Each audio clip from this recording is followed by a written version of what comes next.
Fala pessoal, sejam bem-vindos a mais um episódio do Hope Hour, seu podcast Esperança.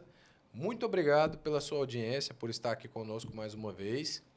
Tô aqui com essas figurinhas repetidas, mas valorosas, né? Figurinha do Neymar.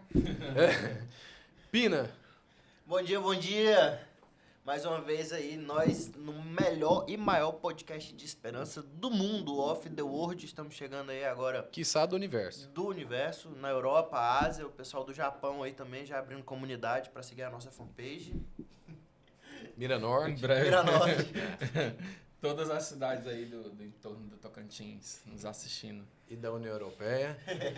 Marquinho, seja bem-vindo, Marquinho. Valeu, bom demais estar aqui mais uma vez com vocês. Sempre levando esperança aí para as pessoas.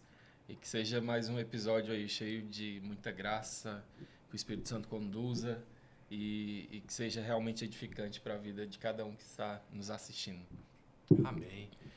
E uma coisa importante, vamos falar de quem está nos suportando, né? Nos dando suporte, nos suportando isso. além dos que nos assistem, né?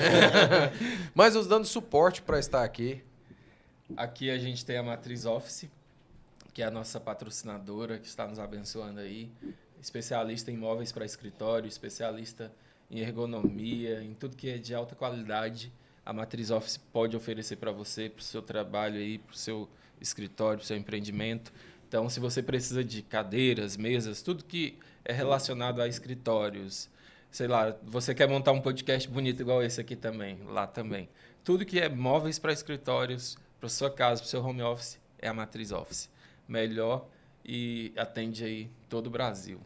Não se contente com as filiais, né? Vá É isso direto aí. na matriz. Vai ó. na Matriz. Ruim, Chega né, de cara? filial, chega de paralelo. Depois desse trocadilho, eles vão cortar o nosso patrocínio. né? Tem como rever o contrato aí? É isso aí, pessoal. E se você quer armazenar essas e outras piadas, além dos conteúdos da sua empresa, procure o pessoal da IDX Data Center.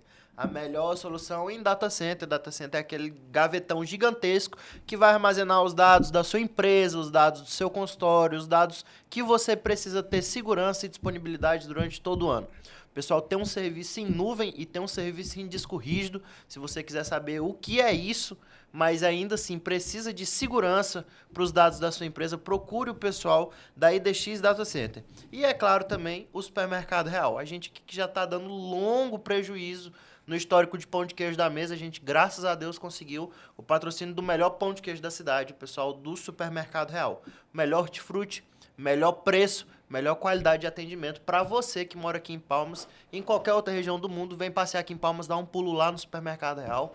É uma atração turística e também é o melhor lugar para você fazer as compras da sua casa e da sua família. Agora a gente vai apelar para as farmácias, né? Nos patrocinar em Ozempic. Em Ozempic. Porque não tá dando para custear o lanche dessa galera. Tá pesado aqui, viu? Se alguma farmácia quiser nos patrocinar, Ozempic, Victosa, enfim, Victosa. tá aqui. Bem-vindo. É. Biotônico. Biotônico. Não, biotônico, pelo amor de Deus. Biotônico. Não, biotônico não dá. Os meninos já são bons de boia, tomando biotônico. Biotônico. Pensa, vai. serve uma banquinha de chambari também para dar uma Pra reforçada, dar uma né? reforçada, Talvez o que a gente tá comendo é que é muito leve aqui, Pessoal, estamos aqui com um convidado, um tema muito importante hoje, né? Que é a esperança e a superação de vícios. E um convidado muito especial. Cadu, seja bem-vindo ao nosso podcast.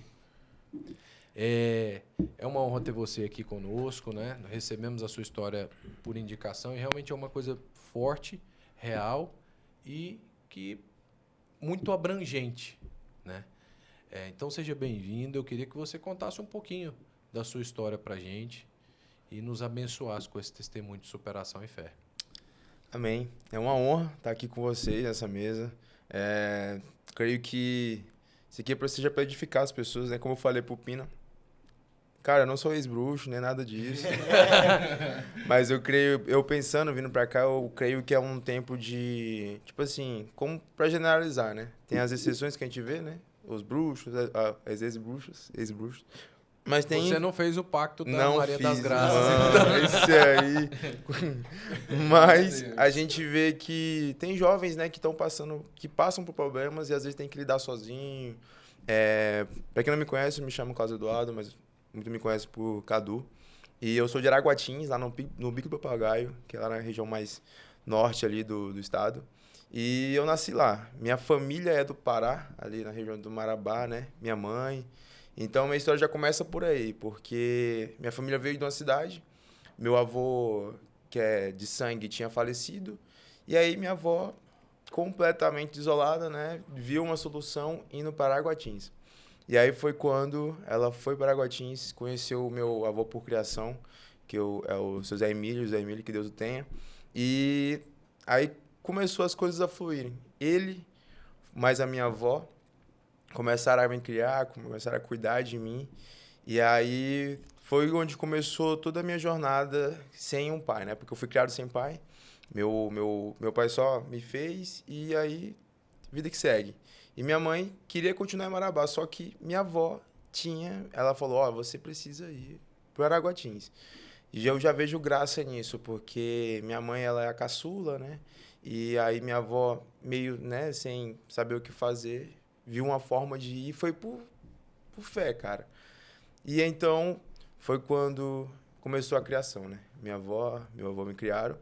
E aí até contei pro Pina, que teve uma questão muito interessante, que foi, acho que vendo hoje, né, pelos olhos da graça, que eu vi um tratamento ali, uma aceitação. Meu avô, ele de criação, minha mãe me teve em Araguatins. Eu fui gerado em Marabá, mas eu nasci em Araguatins. E aí, quando eu nasci, meu avô foi visitar minha mãe no quarto. E aí foi ver, né? E ele não ia entrar. Só que minha mãe é um pouco bruta. Ela falou, entra aí, seu Zé Emílio. Ele, não vou entrar. Entra aí. E ali eu vejo hoje como uma aceitação. Por quê? Depois, até hoje, até quando eu tinha 14 anos, meu avô faleceu quando eu tinha 14 anos. Até os 14 anos, eu vi um cuidado sobrenatural assim, do meu avô. Como um provedor. Eu não entendia isso. Eu entendia isso como, às vezes, ele só fazia o que tinha que ser feito e tudo bem. Mas hoje eu vejo que meu avô foi uma referência assim, absurda. Cara, era o cara que abençoava a casa, era apaziguador, ali, pacificador, fazia as coisas acontecerem. Mas, igual eu falei pro Pina, não tinha aquela linguagem, né, de pai. E, enfim, aí foi quando, nesse período, foi muito bom, muita graça ali. Minha mãe um pouco distante, ela veio para Palmas mais cedo, eu tinha 9, 10 anos, e aí eu fui criado só pelos meus avós, nesse período. Minha mãe visitava eu só em semestre, 2 vezes no ano. E aí, minha vida toda foi criado sem um pai, né? E então, foi quando, no ensino fundamental, eu cheguei aí para uma igreja. Em 2011, eu comecei a ingerir bebida alcoólica, e aí mas aí eu entrei na igreja e tal, pela Assembleia de Deus, Assembleia e tal. Mas eu desviei. Eu saí com a cabeça de que, Deus me abençoa fora também.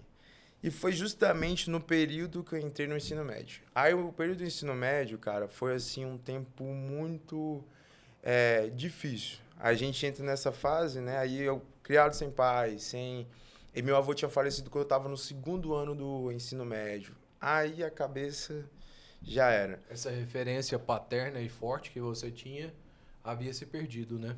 Cara, aí foi muito difícil, porque o engraçado é que no dia que ele faleceu, eu já tive que tomar uma atitude, assim, de adulto, porque como eu era um pouco, né, mimado e tal, mas meu avô sempre botou pra trabalhar.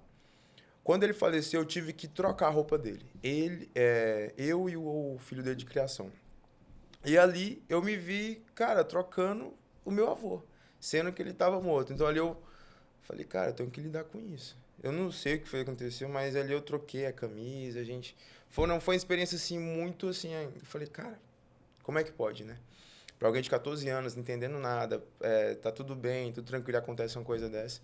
E aí nesse período, mas o que acontece foi no ensino médio, nos 3 anos do ensino médio, foi assim, absurdo. Tive contato com maconha, muita bebida, porque é cidade interior. E aí bebia demais. Tipo assim, todo final de semana era cachaça e tal. E aí, nesse lugar, nesse lugar, eu não tive referências nesse sentido. Era só aquilo. Para mim, era só aquilo e tal. E foi quando os 3 anos, tanto foi tão conturbado, porque eu não tinha dificuldade para estudar, né? E os 3 anos, assim, foram todos pelo conselho, meu ensino médio, foram todos, assim, bem, bem difíceis. Tive que ter a ajuda de... a mãe do amigo meu que trabalhava porque eu sou técnico pecuário, né? Formado pelo IFT da minha cidade. Tive que ter a ajuda de outras pessoas. Fala com o professor. Foi, assim, um tempo muito difícil. Glória a Deus pela vida do Gabriel, não sei se ele está assistindo. Mas ele me ajudou nessa. Ele falou, cara, vamos estudar. Quando eu saí do ensino médio, era tão ruim a minha situação de estudo para estudar, que quando eu fiz o Enem, eu tirei 200 na redação, cara. Eu falei, era a Dilma na época, eu falei, será que eu falei mal do presidente? Não é possível, velho. Tava... A nota, porque eu não sou da época do Enem, então a nota é 600, né? A nota máxima. Não. No total, no geral, eu tirei 444. Mas na redação eu tirei 200. A redação vai de 0 a 1000. Isso, de 0 a 1000. De 0 a 1000. Isso, de 0 a 1000. Aí eu... Mas, enfim, eu tive muitas experiências no ensino médio, assim, que, cara, péssimas. A um ponto de eu chegar em casa e chegar, por exemplo, levado. Eu tenho um vídeo no meu Google Fotos que eu uso ele como, tipo, pra lembrar da onde eu não posso voltar. Mas é um negócio, assim, cara, que eu olho e falo, mano, aonde que eu tava? Aonde que eu tava chegando nesse ambiente, né? Com esse lugar? O que você acha que mais motivou essa tua escolha? Porque isso acontece com muitos jovens, né? Foi essa perca de referencial associado à questão da euforia da juventude mesmo, né? Influências por amizade. O que você acha que foi o fator mais preponderante nesse acontecimento do envolvimento com álcool enfim, experimentar drogas? Cara, foi o meio, né? Porque eu fui pro IF, então lá tinha todo tipo de pessoa, né? Não adianta. E como o IF ele traz muita gente de fora, então você tem contato com muita coisa ao mesmo tempo. A cidade é uma cidade assim por exemplo, do teu pai, do teu avô, que você quer visitar no meio do ano, mas foi se enchendo disso, né? E eu não, por falta de paternidade, eu não fui um cara rebelde. Pelo contrário, eu era um cara mais assim, submisso, ouvia e tal, mas ia mais pela opinião dos outros, né?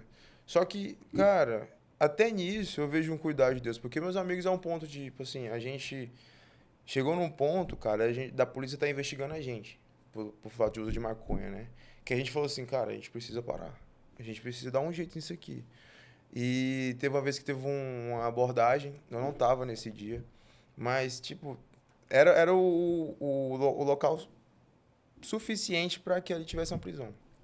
Só que Eles não realmente achavam que vocês, além de consumir, traficassem. Isso, também. porque a cidade é pequena, cara, então não tinha jeito, né? E aí, nesse nível, eu tomei decisões, né? Não tinha com quem contar, porque meus avós, a linguagem é outra, né? Aí, com quem que eu vou conversar? Com a mãe a gente não conversa, né? Minha mãe morava fora e minha mãe, a gente nunca teve esse relacionamento. Tá tendo hoje. E aí eu vou entrar nesse ponto, mas a falta de paternidade, nesse sentido, foi demais. E também por conta das referências, né? As pessoas que estavam próximas. A gente escolhe, cara. Eu hoje vendo, né? A gente fala assim, você escolhe pra onde quer ir. No meu caso, eu tive escolhas. Tipo assim, eu tive amigo, cara, que a gente foi presidente do Grêmio, ele foi presidente do Grêmio, a gente era um cara referência na escola, questão de estudo. A mãe, enfim. Mas também teve caras que tinham uma vida, mas também tinha essa segunda vida, né? De usar droga, de beber demais, como eu falei, cidade interior. Então, essas duas coisas influenciaram demais. Porém, as decisões, elas têm total influência, cara. Tipo assim, é você lidar com aquilo, você ter as situações e você fala assim, cara, e até nisso eu vejo graça, porque eu escolhi o errado, né? Passei todo o ensino médio escolhendo o errado, tentando passar pano por algumas coisas ali e tal, tentando ajeitar, mas não dava certo. E aí, foi quando minha nota foi tão ruim que como eu estava na parte da agropecuária, eu queria ter agronomia ou medicina veterinária, mas não dava, cara. Então era tipo assim, só um sonho. E aí teve uma vez que eu passei para física lá em São Borja, Rio Grande do Sul, cara, extremo. quando eu falei que queria ir, minha mãe chorou, cara. Porque, assim, é outro lugar. E essa mãe do amigo meu preparando a papelada pra eu ir e tal. Não fui, né? Ela chorou e tal. E foi quando minha nota deu para passar para Tocantinópolis. E aí eu passei para Tocantinópolis, para educação física, né? Então, licenciatura em educação física. Eu passei para lá. Esses 6 meses foram 6 meses assim muito importantes. Quando eu estava em 2019, quando eu passei, eu estava com 110 quilos, cara. Tava muito gordo, muito assim, tipo, absurdamente. Tava caminhando e tal, mas não tava dando por causa da correria do ensino da escola em tempo integral. Foi quando eu fui morar na casa do antigo amigo meu, desse meu amigo do Gabriel. E aí lá foram 6 meses assim que acordava cedo para ajudar o pessoal da floricultura. Não pagava nada, mas ajudava a floricultura da galera. E ia para a faculdade, era Tocantinópolis, eu morava em Porto Franco e ia para Tocantinópolis. E lá não tem ponte direto, né? Você tem que pegar barco. Peguei demais aquela balsazinha. O Marcos é lá de Tocantinópolis. né? Cara, e aí eu passei 6 meses acordando cedo para ajudar alguns dias, mas o que pegava era passava o dia, né, ajudando lá, mas descia 5 horas para o Rio, pegava o barco, chegava às 7 horas, atravessava, chegava às 7 horas na faculdade e saía de lá às 10. E aí tinha que pegar o barco. E nesse tempo, eu saía às vezes com o menino para beber. E era louco porque eu saía com os meninos para beber e, cara, eu morava na casa de estranho. Então, tipo, como é que o cara, sabe, um pouco sem noção não, sem noção demais.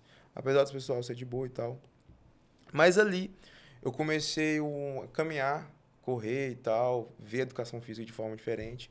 E ali, por não estar na casa da minha avó, tive que lidar com essas coisas. Então foram 6 meses assim de aprendizado. E ali foram importantes. Mas eu vim para Palmas. Consegui uma transferência, era isso que eu queria, né? Fui para Tocantinópolis para passar, para depois pedir uma transferência. E eu vim para Palmas morar com a minha mãe. Nesse tempo, aí foi bem um pouco mais pior, porque na minha cidade não tinha... Quando eu vim, acho que foi 1 ano, aqui foi, tipo... Se no ensino médio foi difícil, cara, foi punk. Nesse ano foi difícil.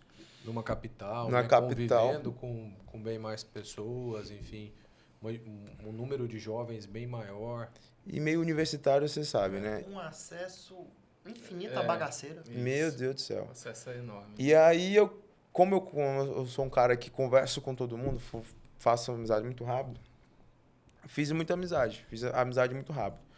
E aí comecei a ir pras festas. E aí foi quando eu tive acesso a droga, tipo, no sentido de bala. Não cheguei a usar êxtase nem nada, mas tipo, bala. E era festa e tal. Ia muito pra festa eletrônica. E aí foi quando... E isso tudo no processo de pornografia, tá? Então, tipo assim, tive meu contato com pornografia foi com... Cara, foi muito novo. Uns 10 anos, a primeira palpação ali, aquele primeiro o contato. E aí, sem saber lidar com aquilo, sem saber para onde que ia, o que fazer, o que estava sendo gerado ali, o que não ia. Como é que fazia, o que... Cara, assim, absurdo. E sozinho, o único homem, né? Não conversava. E os assuntos com os amigos são só aqueles, né? Tipo, no sentido de... alimenta mais isso. Bota mais... Tudo na brincadeira, né? E você ali passando por dificuldade, não sabendo lidar. E vindo para Palmas, afundado na pornografia, bebendo também. E tendo contato com balada, com festa. Foi quando... Cara, assim, absurdamente, estava demais. Chegou um ponto de eu chegar em casa tão louco, tão chapado, velho. Que eu cheguei no quarto, né? Parece que eu cheguei brigando, sei lá. Sei que eu briguei com a minha mãe isso de noite. Cheguei no quarto, eu urinei, cara, no canto do quarto, achando que era o banheiro. Mano, aí minha mãe, ela fez tudo, sabe? Limpou ali e tal. Então, assim, absurdamente estava afundado nisso. E o ápice pra mim na pornografia, porque pornografia é tipo uma droga, né, cara? Você começa ali, aí você vai indo, daqui a pouco você se depara com uma situação de que absurda. E aí, o ápice pra mim, assim, um problema absurdo que eu tive com pornografia foi o fato, um dos fatos, né, dentre vários, você perde total noção das coisas, é um negócio assim, absurdo mesmo. Eu falei, mano, isso aqui não tá legal. Porque eu trabalho em academia, desde 2017. Quando eu cheguei aqui em Palmas, comecei a trabalhar em academia.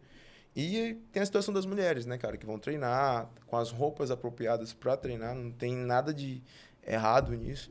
Mas a mente, a mente totalmente afetada por isso, né, principalmente a visão. Então você pega tudo isso e associa com aquilo que você consome, que é com relação à pornografia. E aí eu comecei a associar. E aí chegou um ponto de eu ter que cair do salão pra não ter que fazer nada, cara. E aí foi quando chegou no pico, que eu tava já consumindo outro tipo de conteúdo, e aí foi subindo, né? Hétero e tal, e começou. Aí chegou na parte de homossexual, a parte de já ver conteúdo homossexual. E foi quando teve uma festa da minha faculdade, da minha atlética. E aí foi quando a gente foi, era na Colorado, a gente foi, e lá tinha um homossexual, que era da faculdade e tal.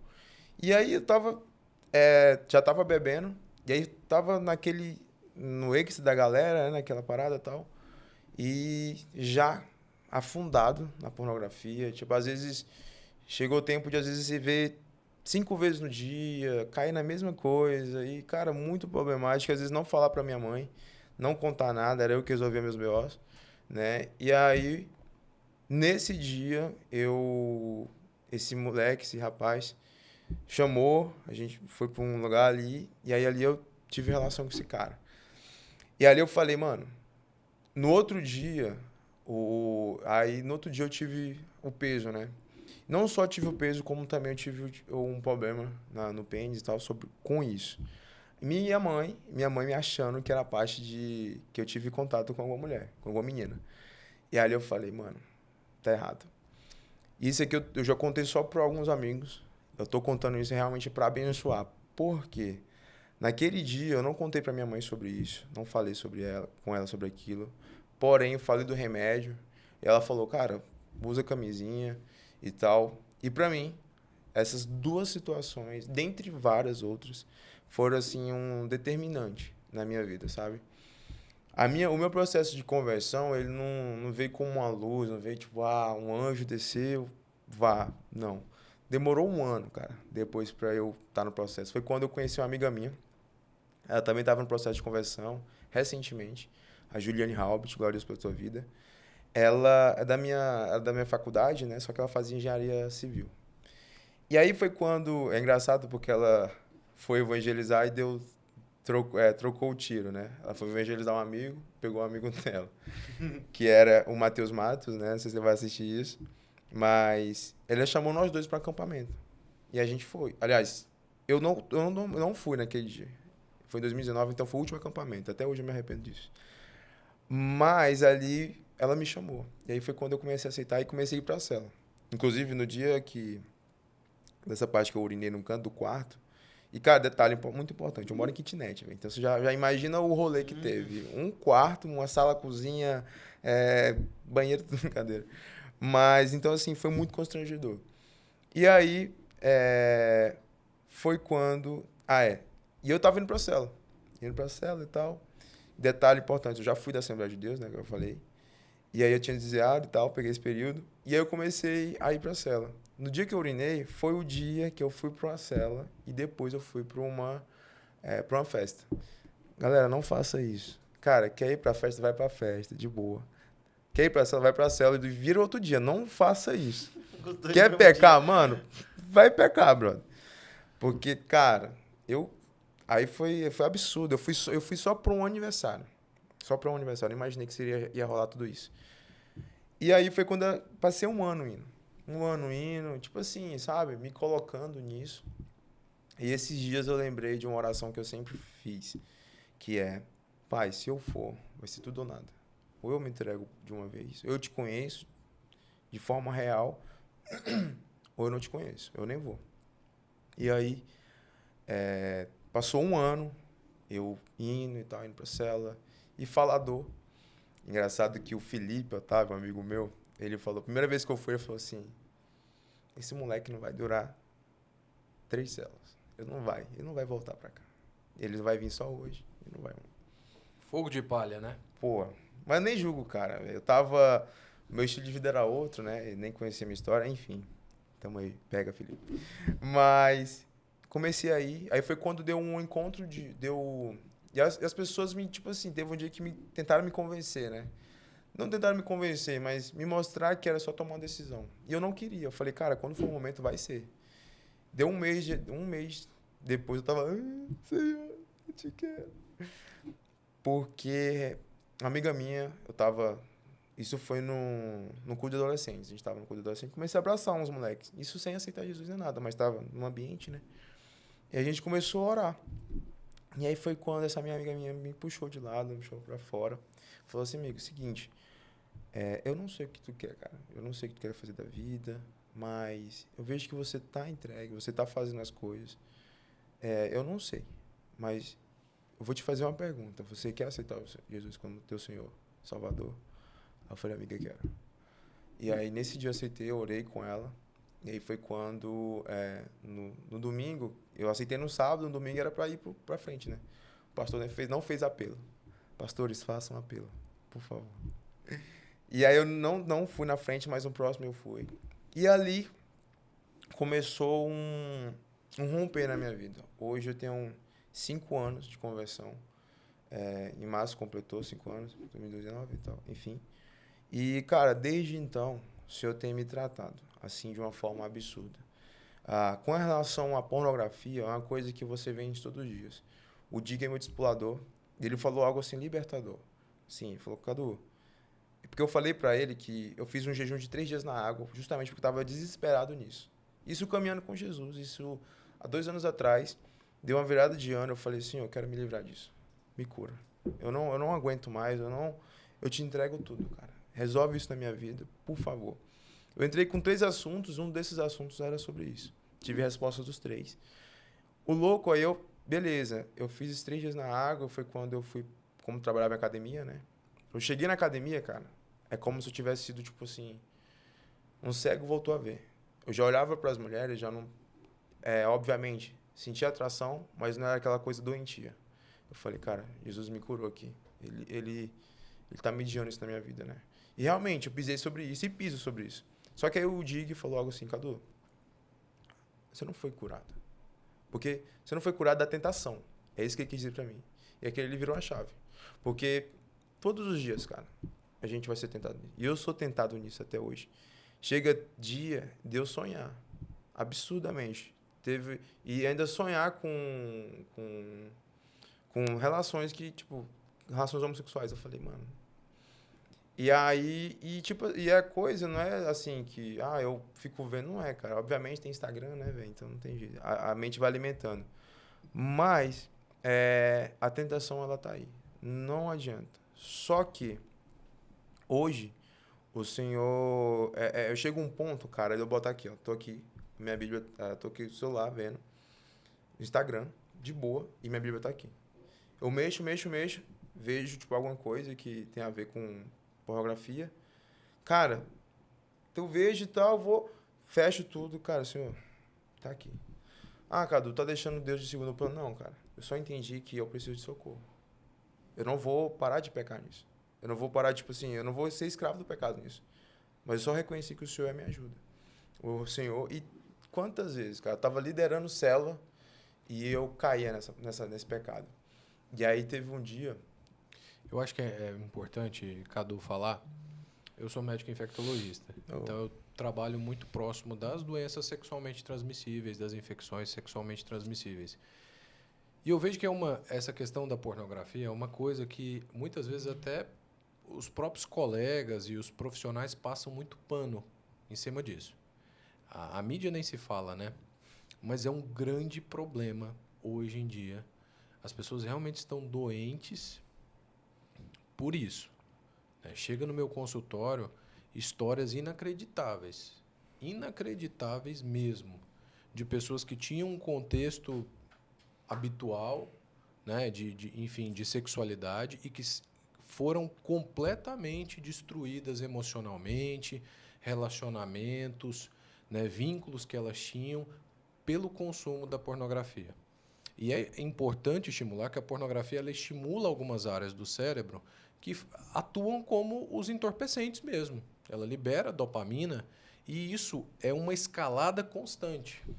Não é aquele cafezinho que você toma de manhã e, né, e segue o dia. Não.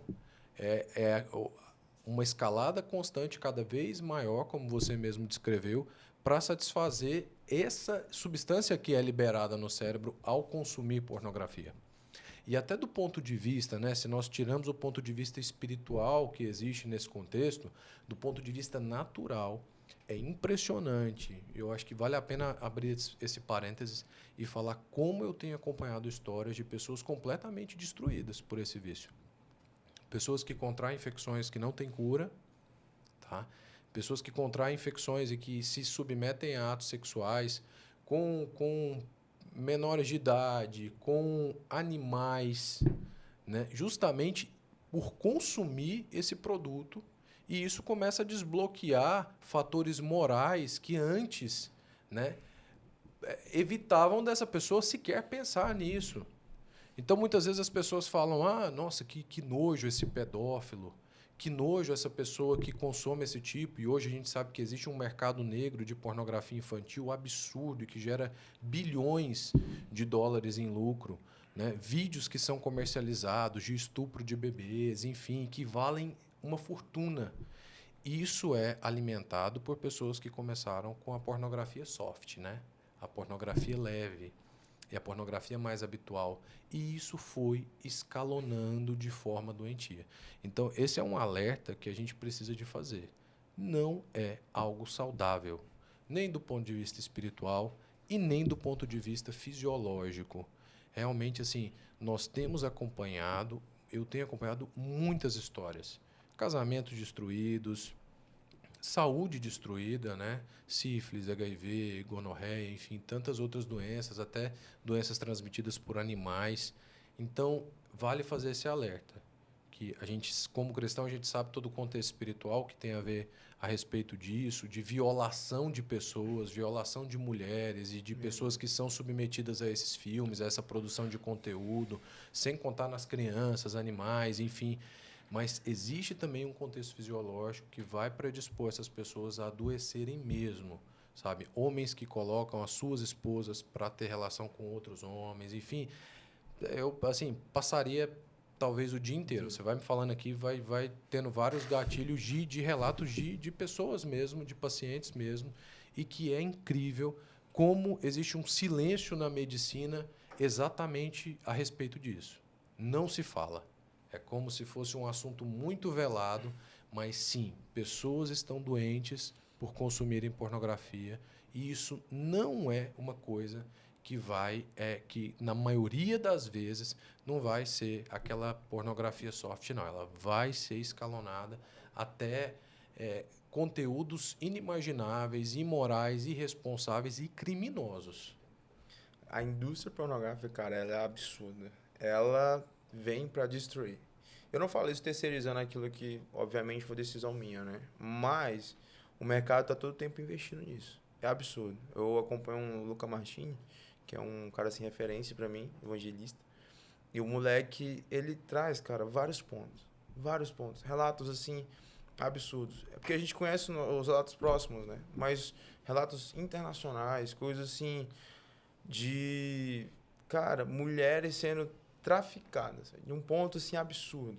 Então, agora trazendo para nossa realidade, né? Eu sempre essa visão, essa situação traz sempre pra gente uma compaixão, uma graça. Então, hoje as minhas feridas, elas se transformaram nesse bálsamo, né? Então, o que acontece? Na cela, a gente vê muitos homens, né? Os meus amigos, os rapazes ao meu redor que tem problema com isso. E aí, cara, é por isso que eu vejo graça em tudo que por isso que eu vim pra cá, porque a minha vida, todo o contexto é graça. É um ponto de eu falar assim, cara, a pessoa às vezes me elogia, né, de alguma forma, porque profissional de educação física, às vezes na igreja também eu falo, cara, tudo que eu tô vivendo é graça. Então, a minha vivência, hoje, obviamente, eu não tô pegando o espaço do psicólogo, nem nada, nem do médico, nem nada, mas, obviamente, os profissionais fazem total diferente, eles mostram pra gente onde que a gente tá e pra onde a gente deve ir. Mas os que está acessível a mim, por exemplo, eu vejo que o Senhor tem me usado para isso. Para vir com o bálsamo. Não para falar assim, ó, você vai fazer isso, isso, isso. Mas para falar, olha, aconteceu dessa forma. E vai ser assim. E vai acontecer isso, isso, isso. Então, trazendo para nossa realidade, eu vejo que o Senhor tem feito isso através da minha vida, né? Então, até hoje eu sofro com isso, não é uma questão tipo, parou, cessou, não vai... Cara, não é. Ontem mesmo eu tive que tomar uma decisão, Senhor, é o seguinte, eu vou deixar o celular aqui fora, vou tomar um banho, cara, entra aqui, porque senão moiou. E eu tô vivendo hoje coisas que que eu orei. Por exemplo, no sentido que a gente vê sempre pessoas fora, tipo, caras fora, pessoas distantes da gente, vivendo o sobrenatural. Por eu ser um cara meio emotivo, que assim, gosta de ter sensações, eu sempre peguei as experiências dos outros pra mim. E eu almejo isso, no sentido de que, eu falo assim, Senhor, se tu é real, cara, fala comigo, me direciona, tá acontecendo isso, tem essa situação. E todo dia é uma renúncia, sabe? Todo dia você saber qual é o propósito. Cara, por que eu vim pra cá? Por que eu tô fazendo isso? Por que eu tô aqui? É identificar o que é para ser feito. Então, hoje eu tô na Paz Church, uma igreja assim que família de eu creio que até lá o Senhor me direcionou, porque meu estilo de vida, tipo assim, meu estilo de às vezes de se vestir tipo assim, é outra denominação, vamos supor. Mas eu tô na igreja, cara, que é família demais.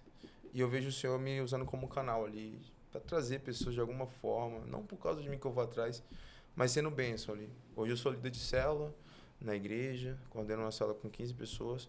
Sou profissional de educação física, licenciado, posso dar aula em sala de aula, em escola.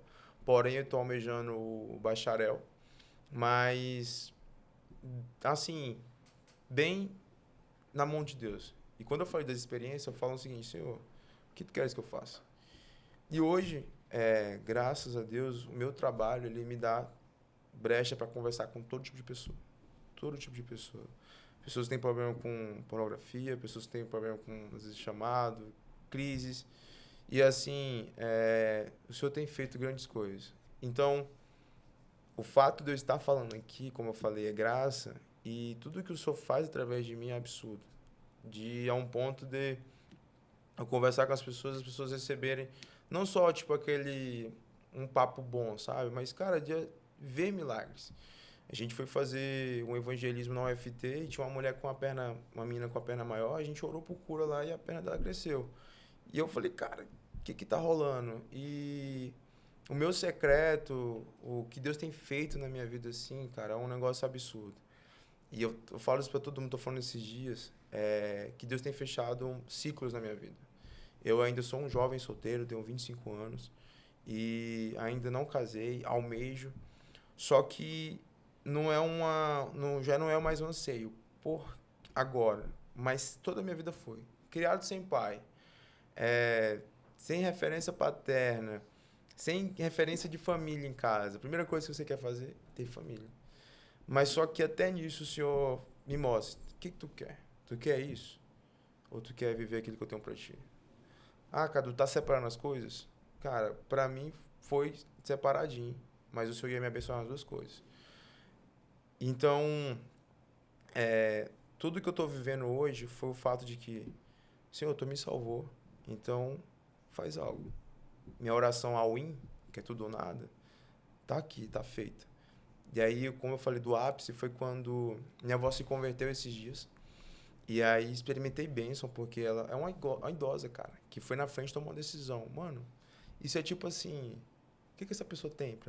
Não tem nada pra... ela já tá aposentada, já tá com a vida dela, o que ela vai fazer mais da vida? Mas, cara, quando Jesus quer fazer, esquece. Esse foi o ápice. O segundo ápice foi quando ela começou a ir numa cela e uma mulher chegou lá em casa e falou assim, Dona Raimunda, e a gente começou a orar, né? Ela orou e ela começou chorando, então eu comecei a entender, ela começou a falar. Dona Raimunda, 10 anos atrás o Senhor me deu uma visão. Eu estava num ciclo de mulheres, cabelo branco, e eu cuidava dessas mulheres. Você é a mulher que eu vou cuidar. Você é a primeira mulher que eu vou cuidar. Então, tipo, ali pra mim foi o ápice, por 2 pontos. Cara, quem que se preocupa com os idosos?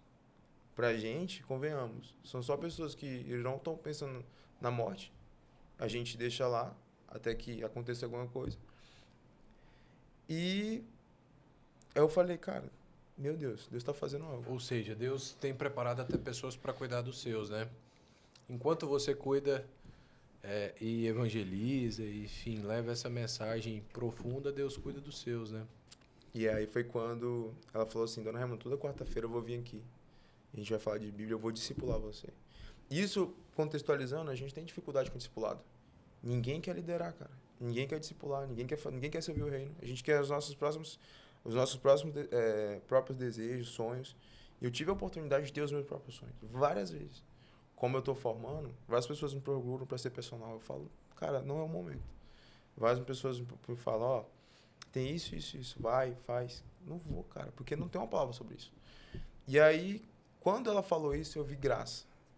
Eu vi Deus encerrando ciclos na minha vida. E voltando todo esse contexto que a gente falou de pornografia, de vício, de droga, um jovem, às vezes, cara, sem visão, sem propósito, sem mentalidade nenhuma, sem perspectiva nenhuma. Vai, o cara lá do interior, pô.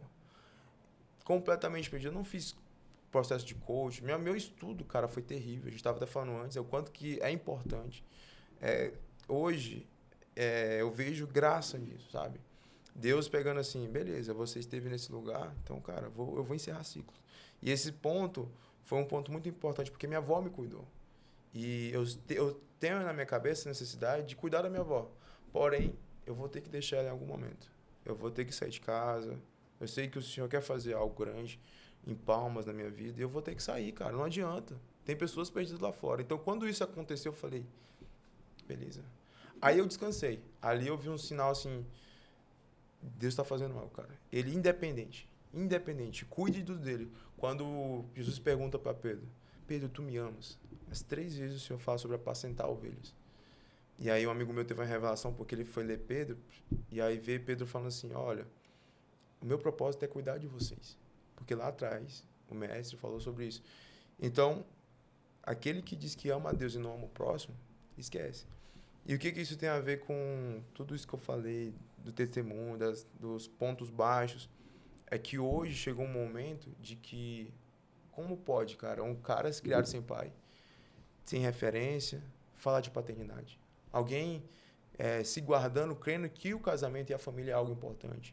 Crendo que há um chamado maior, um chamado a um ponto de você abrir mão dos seus desejos para viver aquilo que Deus tem para ti.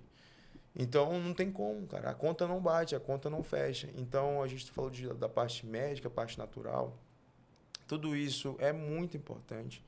Eu sou profissional de educação física, cara, então eu trabalho na área da saúde. Então, eu sei da importância disso. É como se eu estivesse negando. Tanto que eu tenho uma crise.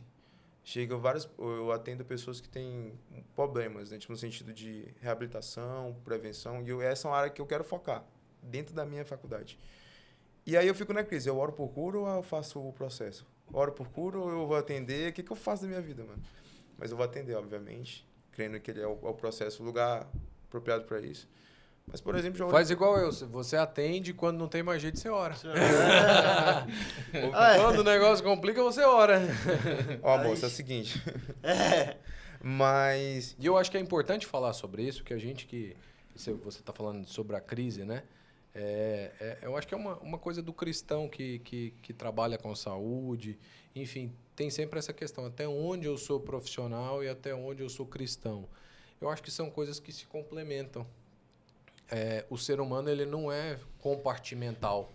Então não tem como você falar, não, eu vou ser simplesmente o tempo só aqui, só médico. Eu vou ser aqui. Várias abordagens que eu faço na minha vida, na minha carreira, são completamente embasadas daquilo que o Senhor plantou em mim, sabe? E de obras que Ele fez em mim no decorrer do tempo. Então, não tem como a gente separar em compartimentos. Você faz o que a ciência manda, baseado em evidências científicas, mas nós somos maiores do que isso. O ser humano é muito maior do que isso. Então, a gente acaba também colocando todo o contexto cristão junto. Eu acho engraçado que o senhor fala que o ser humano não é compartimental, mas na hora dele mandar os outros fazer o burp, ele não lembra da misericórdia de Deus na vida dele. 50 burp! Tribulado, filhote de filisteu. Se não tiver Terra seca, né? Terra seca, infrutífera. Gavião cruel. Gavião cruel, Então, gente, assim, Cadu, que história incrível. Tá na hora de cortar. Que história incrível. E é muito interessante, me lembra muito o que você compartilhou conosco, né? Jesus, ele tinha abordagens muito individuais para cada pessoa que ele curava. E determinada vez ele falou para um aleijado, um paralítico, pega a sua maca e anda, né? Leva a tua maca, vai, apresenta a oferta. Algumas pessoas vão andar com a maca pela cidade. Nem todas, algumas ele pedia silêncio. Mas algumas vão andar com a maca dizendo, olha, eu era um paralítico e Jesus me fez andar. Então, que você possa continuar andando, não em cima da maca, como você já andou, mas mostrando ela e falando, olha o que Jesus fez para a minha vida. E disseminando essa esperança, essa mensagem de fé, que é tão útil, tão atual e tão escondida. Né? A gente não fala disso. A gente não o fala homem, disso. ele não conversa, na verdade. A gente bate papo aqui, fala da academia, fala do bump, mas a gente não conversa, assim. Não tem esse costume de dizer assim, cara, eu tenho essa dificuldade. Né? E eu fiquei muito feliz um tempo atrás, quando alguém chegou para mim para falar justamente a respeito desse assunto, né? De pornografia, de tantas crises. Mas as pessoas não falam disso. E pessoas dentro da igreja estão doentes, mas têm medo de expor a ferida. É aquilo que a gente sempre fala. Né? E eu fico muito feliz quando você fala, quando você expõe, porque mostra para as pessoas que também existe cura, né? Que Cristo pode curar, independente de qual seja a mazela, independente de qual seja a ferida que você tem, os traumas, aquilo que você tem carregado, ele pode curar. E homens, conversem, né? Falem, exponham aquilo que você tem passado, porque o Senhor pode curar, o Senhor pode dar um basta nisso. Né? Se não tiver tudo bem, não responda tá tudo bem, né? Ou responda para a pessoa certa, mas para o discipulado, para alguém que possa te ajudar. Até nisso, só para finalizar, o Senhor tem tratado em mim sobre isso. Porque eu falei, eu preciso ter sucesso. A paternidade está me travando. Me passaram um vídeo de um coach, benção, top, eu fui assistir com o coração aberto. Mas tudo aquilo que ele estava falando foram processos que eu estava passando. Eu já tinha passado. E foi quando eu tive o entendimento de que, cara, o Senhor não quer que a gente seja curado. Ele quer nos salvar. A minha ferida hoje, que se transformou em cicatriz, a minha tentação é para falar para o outro, falar o seguinte, olha, enquanto você estiver aqui, você ainda vai passar por isso. Porque é um vício também, né? É um processo. Você vai ser tentado. Teve uma vez que eu caí, o Senhor falou no meu coração, você foi feito para isso, no sentido de ter relação. Mas devido ao contexto, porque, cara, 25 anos naquela época, o cara já tava, tipo assim, já tinha ido vazado, já tinha sua família, já tinha... Então é da nossa natureza. Só que com a corrupção, né? A carne, o nosso sistema, o meio que a gente vive, possibilita a gente ter o quê? Outras formas de acesso. E o que o Senhor pede é que nós direcionemos isso para o caminho certo. E nisso, cara, eu descansei. Porque o Senhor quer me salvar e quer alcançar outras pessoas. Então, meu testemunho é para isso. Minha vida é para isso. Que bênção. Vamos fazer uma oração, então, para as pessoas que estão nos assistindo. Senhor Deus, nosso Pai, te agradecemos por esse testemunho, essa história. Pedimos, Senhor, que através dessa história o Senhor consiga tocar e alcançar homens e mulheres que estão presos aos vícios e que o Senhor possa trazer uma mensagem de esperança em meio às tentações. Sabemos, Senhor, que Tu és o Deus que cura, Tu és o Deus que sara e que dá uma esperança e um futuro. Que o Senhor possa alcançar dezenas e centenas de pessoas com essa mensagem de cura e esperança. Em nome de Jesus. Amém. Muito obrigado, Cadu. Valeu. Que Jesus te abençoe. Amém. leva essa mensagem e leva os burpees também, né? Que não tem jeito. Tá, Para te muitas amo. pessoas. É o cara, mano. Um grande abraço, obrigado Taleco, obrigado Valeu, Marquinho, valeu. um abraço para você que está nos assistindo. Curta, compartilhe, deixe o seu recado, sua mensagem. Se Faça você seu burp. faça seu burpee, seu agachamento em casa. E você que está nos assistindo e quer disseminar, quer contar um testemunho também, entre em contato com a gente lá no Instagram. Que Deus te abençoe e até a próxima.